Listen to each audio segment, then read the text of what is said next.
Айтшы деймін саған. Болды да, бас.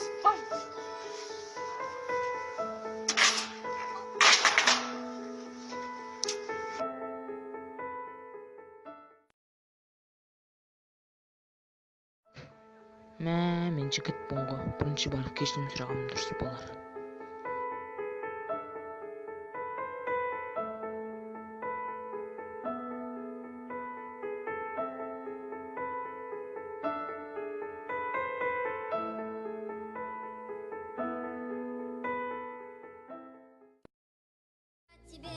Я люблю тебя, с тобой хотел прожить всю жизнь. Сейчас я потерял тебя, не знаю ли верну.